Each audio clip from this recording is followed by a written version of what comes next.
Mon nom c'est Richard Pietro. Je suis la personne responsable pour le Tour Gouvernement ouvert 2014. Et originalement, je viens d'une petite ville à côté de Montréal qui s'appelle Le Gardeur. C'est dans le coin de Repentigny et Charlemagne et tout ça.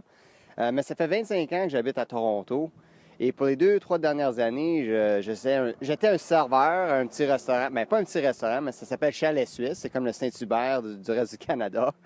Et moi, je suis vraiment, j'essaie de changer le langage et changer le branding de l'engagement civique. C'est pas juste voter, c'est bien plus que ça. C'est d'être engagé dans ta communauté, dans ton gouvernement et de travailler ensemble avec le gouvernement travailler avec ses citoyens. Alors, originellement, l'idée, c'était parce que je voulais faire un tour de motocyclette à travers le Canada.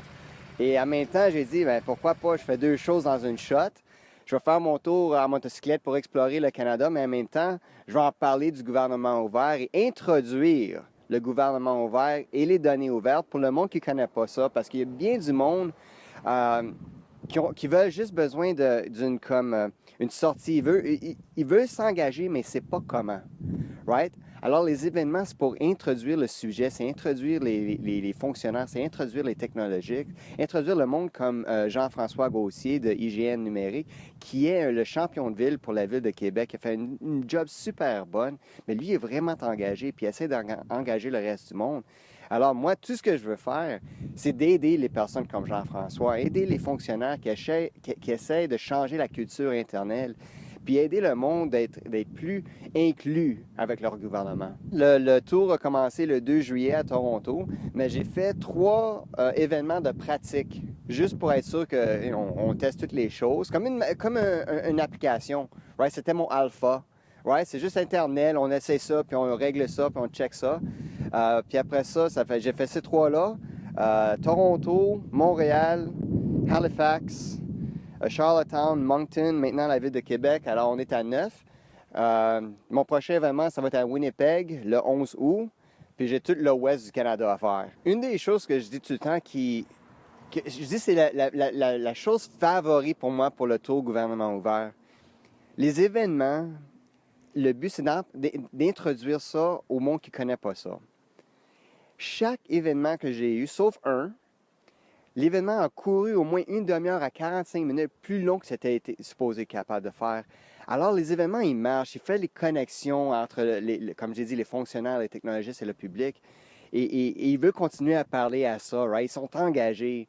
Alors, chaque ville, il m'impresse parce que si tu donnes le monde l'opportunité d'être engagé avec le bon environnement, ils vont être engagés.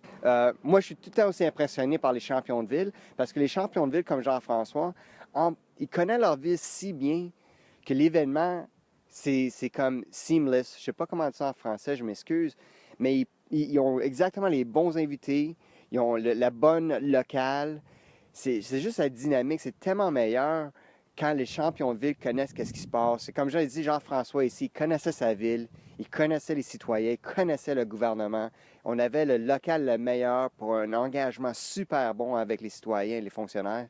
Puis on avait comme 25 personnes, 30 personnes qui étaient superment engagées. On avait des invités de la France qui sont venus par Skype et ont parlé de leur projet qu'ils ont fait à la France. Un projet qu'ils ont fait qui est vraiment similaire que mon tour, sauf le gars, son nom c'est Armel Lecoz.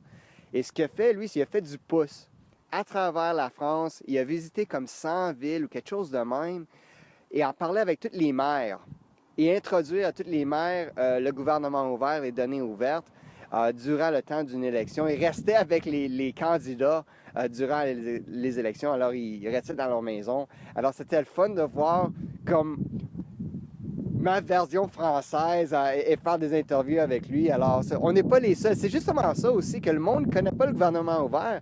Il pense que c'est localisé. Ouais, c'est juste une petite chose qui se passe ici, peut-être. Non, non, non, non, non. C'est international. Ça fait bien des années que ça se passe. Au lieu d'avoir un commanditaire, tu as utilisé le bon mot, j'ai un parrain. OK? Parce que la chose que j'essaie de faire avec l'engagement civique, comme j'ai dit, c'est faire le rebrand. Mais j'ai aussi faire le rebrand sur le côté art. Right? Il y a un marketeur dans les États-Unis qui s'appelle Seth Godin. Puis il parle que l'art, c'est pas juste comme la Mona Lisa ou le David de Michelangelo. L'art, c'est une création de passion. Et c'est ça l'engagement civil. C'est créer quelque chose dans ta communauté qui vient de ta passion. Alors, je me suis trouvé un parrain qui dit, c'est pas de problème. Ce qu'on va faire, la langue qu'on utilise, c'est que moi, j'ai un parrain qui m'a commissionné de créer un projet d'art d'engagement civique et je leur donne le tour gouvernement le tour gouvernement ouvert. Et le parrain, ça s'appelle Make Web Not War. Fais l'Internet, pas la guerre. Et c'est vraiment une relation qui est intéressante parce que comme si ce serait un commanditaire, il me demanderait tout le temps les questions comme c'est quoi notre valeur de ça, right? Pour faire notre business plan et le marketing plan. Moi, c'était pas le même. Moi, je crée un projet d'art. Moi, comme j'ai dit, je suis un serveur. Je suis pas dans la business de même. Tout ce que je veux faire, c'est créer. Right? Puis on dit, ah, c'est pas de problème, vas-y. Aie du fun, crée, aie du fun. Alors, j'ai l'opportunité d'explorer ma créativité. J'ai l'opportunité de passer à ça, aller champion de ville, comme Jean-François. Et vraiment de faire ce qui est nécessaire pour les différentes villes. Ce qui est fun aussi, c'est que, et c'est seulement arrivé à la ville de Québec, où la discussion était tellement bonne et tellement le groupe était tellement engagé qu'ils disent qu'ils veulent être engagés dans la discussion de Winnipeg. Alors, le 11 août, à la ville de Québec, au Le Cercle, à le restaurant Le Cercle, le groupe va se ramener ensemble, puis on va faire comme un Skype-in pour Winnipeg. Alors, je l'ai dit au groupe, vous savez que ça va être en anglais à Winnipeg, right? Je ne vais pas capable de parler français, ce groupe-là. Ah, c'est pas de problème, on veut juste continuer la conversation. Alors, c'est ça que je dis que moi, il y a tellement de choses à propos du tour que je ne pensais pas qu'il arriverait jamais. Ça, c'est un autre exemple, que les différentes villes veulent rester pluguées dans le tour, mais physiquement, pas juste avoir des updates ou regarder sur Twitter. Il veut être involvé dans d'autres événements. Et ça, j'adore ça. C'est tellement incroyable. Je ne peux pas l'expliquer.